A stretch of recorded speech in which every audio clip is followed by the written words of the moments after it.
আজকে আমি একটা নতুন টপিক নিয়ে এসেছি, কি এইচসিএফ অ্যান্ড এলসিএম। এইচসিএফ আর এলসিএম এটা আমার একটা ক্লাসে হবে না, আমার দুটো কি তিনটে ক্লাস লাগবে।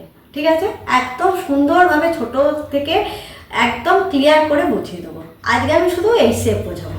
ঠিক আছে, এটা আমরা যারা ক্লাসে পড়ছি তাদেরও লাগবে, আবার যারা চাকরির পরীক্ষার জন্য তৈরি হচ্ছে তাদেরও লাগবে। এটা থেকে চাকরির পরীক্ষাতে তো ছোট ছোট অনেক ম্যাথ আসে, এটা যদি ক্লিয়ার হয়ে যায় তাহলে তোমাদের অসুবিধা হবে না। ঠিক আছে, এইচসিএফ মানে কি হাইয়েস্ট কমন ফ্যাক্টর, আর এইচসিএফকে বাংলায় কি বলে গসাগু। ঠিক আছে, তাহলে হাইয়েস্ট কমন ফ্যাক্টর আমি দুটো নাম্বার নিচ্ছি, ধরো একটা ধরো 12 নিলাম, একটা ধরো 15 নিলাম। ঠিক আছে, এবার 12-এর ফ্যাক্টর বার করছি। ফ্যাক্টর বার করা আগের দিনে শিখিয়ে দিয়েছি, ধরো 2 6 2 3। ঠিক আছে, তাহলে হচ্ছে 2 × 2 × 3 হচ্ছে 12, আর 15-এর হচ্ছে অবশ্যই 5 আছে মানে 5 দিয়ে যাবে, 5 3 যা 15, 5 × 3 অবশ্যই 5 × 3, বুঝতে পারছো? এবার হচ্ছে কি অবশ্যই এগুলো প্রাইম ফ্যাক্টরাইজেশনই নিতে হবে। এটার মধ্যে তাহলে কমন হচ্ছে কি, দেখো দুটোর মধ্যে কমন আছে কোনটা, দুটোর মধ্যে কমন আছে 3, তাহলে এইচসিএফ কি হবে, এদের দুজনের মধ্যে যে এটা কমন মানে কোনটা কমন, 3 কমন আছে, তাহলে এইচসিএফ হচ্ছে কত, 12 আর 15-এর এইচসিএফ হচ্ছে 3। ঠিক আছে, দুটোতে কমন থাকতে হবে। ঠিক আছে, এটা এইভাবে একটা করা যায়। আরেকটা প্রসেস দেখিয়ে দিচ্ছি তোমাদের যেটা সুবিধা, যেহেতু এটা হাইয়েস্ট কমন ফ্যাক্টর সেহেতু দুভাবে করা যায়, যেটা তোমাদের ইজি লাগবে সেটা তোমরা করবে। ধরো 12 আর 15 একসাথে করছি, দুজনে কত দিয়ে যাবে, দুজনে 3 দিয়ে যাবে, অর্থাৎ 3 দিয়ে দিলাম, একটা হচ্ছে 4 আর একটা হচ্ছে 5, আর যাচ্ছে না। তাহলে এখানে এই হাইয়েস্ট কমন ফ্যাক্টর কোনটা আছে, একমাত্র 3টাই হচ্ছে যাচ্ছে দুটো দিয়ে, আর এগুলো যাচ্ছে না, তাহলে এই এইচসিএফ হচ্ছে কত 3। এইচসিএফ কি, এইচসিএফ হচ্ছে 12 আর 15-এর এইচসিএফ হচ্ছে 3। এটা তো হলো একটা ছোট নাম্বার দিয়ে। এবার তোমাদের একটা বড় নাম্বার দিয়ে দেখায়, ছোট নাম্বার ছোট টেবিল তো আমরা সবাই জানি, দিয়ে বলবে যে ছোট দিয়ে তো দেখিয়ে দিলেন, একটা বড় দিয়ে তো দেখাতে হবে। বড় দিয়ে দেখাচ্ছি, ধরো 250 আর 300, আর আমরা অবশ্যই প্রাইম ফ্যাক্টরাইজেশন নেব। দেখো আগে আমি ডিভিজিবিলিটি টেস্টে বলে দিয়েছি, ক্লাসগুলো যদি না কেউ ফলো করে থাকো ফলো করে নেবে, যে 1 এর ঘরে যদি 0 থাকে তাহলে অবশ্যই সেটা 5 দিয়ে যাবে। তাহলে এবার দুটোরই 1 এর ঘরে 0 আছে, তাহলে এটা 5 দিয়ে যাচ্ছে, 5 দিয়েছে 5 5 যা 25 0 6 0, আবার 1 এর ঘরে 0 আছে মানে 5 দিয়ে যাচ্ছে 10 12।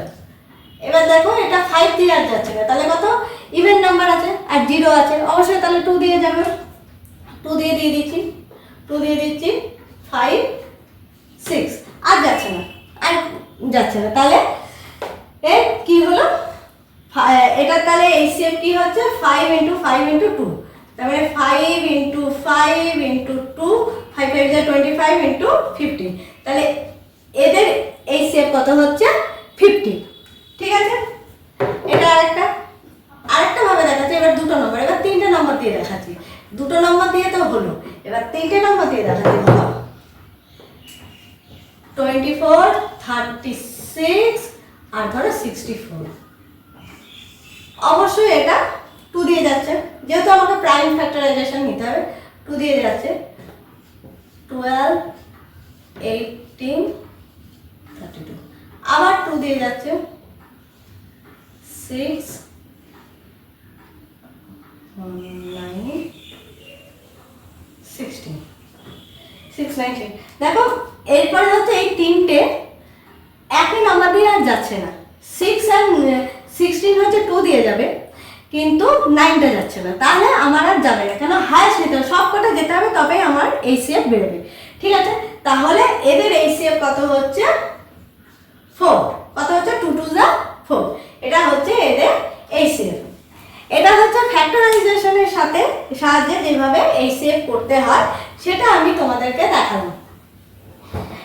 এবার যেটা আছে আমরা যখন ক্লাস 5 6-এ পড়বো, ডিভিশনের মাধ্যমে আমরা কি করে এইচসিএফ বার হবে। ঠিক আছে, এটা আমাদের ক্লাসে লাগে, এটা কিন্তু কম্পিটিটিভ এক্সামে এই জায়গাটা অতটা ইম্পর্টেন্ট নয়। হ্যাঁ, এবার বড় বড় দিয়েছে, তুমি হয়তো ফ্যাক্টরাইজেশন মেথডে করতে পারছো না, তখন তুমি ডিভিশন মেথড ইউজ করতে পারো।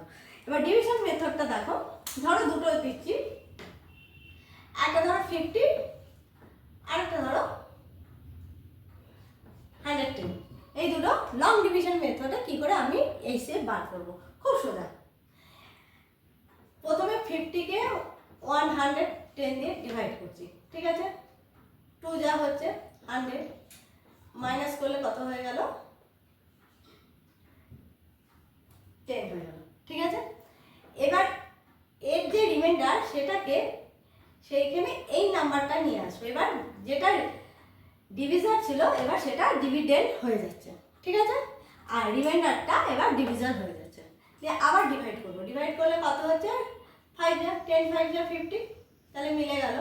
তাহলে আমার এইচসিএফ কোনটা হচ্ছে, এইচসিএফ এইটা না, কখনোই কোশ্চেনটা এইচসিএফ হবে না। এইচসিএফ কোনটা হবে, এইচসিএফ এই যে এইটা ডিভিজারটা, যেটা দিয়ে আমরা ডিভাইড করলে ডিভাইডটা মিলে যাচ্ছে, ডিভিজার যেটা সেটা হচ্ছে আমাদের এইচসিএফ। তাহলে এইচসিএফ আমার কোনটা হচ্ছে এইটা, এটা হচ্ছে আমাদের এইচসিএফ।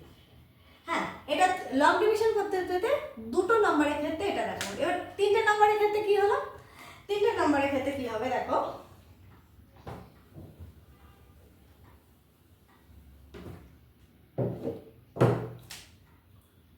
এই একই নাম্বার দেখাচ্ছি, 50, 110 আর ধরো 200, ঠিক আছে। তাহলে কি করলো, 50-কে দিয়ে 110-কে ডিভাইড করছি, 2 যা 100, 10, 50, 5 যা 50 হয়ে গেল, মিলে গেল। তাহলে এর এইচসিএফ হচ্ছে কোনটা, এর এইচসিএফ হচ্ছে 10, তো 10 হচ্ছে এর এইচসিএফ, এদের দুজনের এইচসিএফ হচ্ছে 10।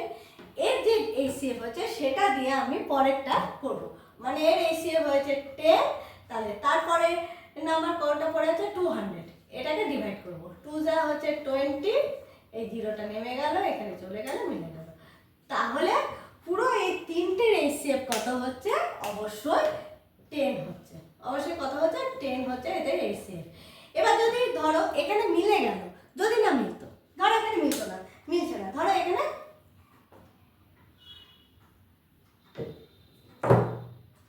235 নিচ্ছি, 235 নিচ্ছি, ঠিক আছে।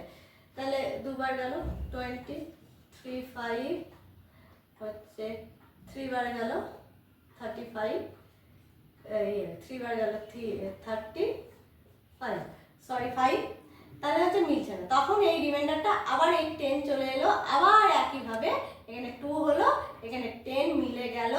তাহলে এখানে এইচসিএফ কোনটা হবে, এই পুরো তোমার পুরো 3টে নাম্বারের এইচসিএফ কিন্তু 5 হবে। এই 3টের এইচসিএফ কত হবে, এই 3টের এইচসিএফ হবে 5, কত হবে 5, এইচসিএফ অফ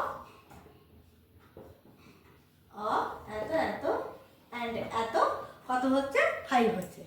এটা হচ্ছে লং ডিভিশন পদ্ধতি, বুঝতে পেরেছ? যে এর 3টার ক্ষেত্রে কি করতে হবে, দুটোর ক্ষেত্রে কি করতে হবে, দু রকম প্রসেস আমি দেখিয়ে দিলাম, একটা ফ্যাক্টরাইজেশন প্রসেসও দেখিয়ে দিলাম, একটা লং ডিভিশন প্রসেসও দেখিয়ে দিলাম। একটু যদি তোমরা ধৈর্য ধরে শোনো তাহলে তোমাদের খুবই ভালো লাগবে।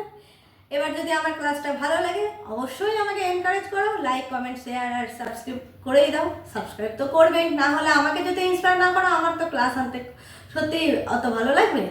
এবার যদি হতেই পারে আমার পড়া নাও বুঝতে পারো, আমার কিছু খারাপ লাগতেই পারে, সেটাও তোমরা আমাকে কমেন্ট করে জানো, আমার কোনো আপত্তি নেই। আমি তাহলে আরও নিজেকে ইমপ্রুভ করার চেষ্টা করব।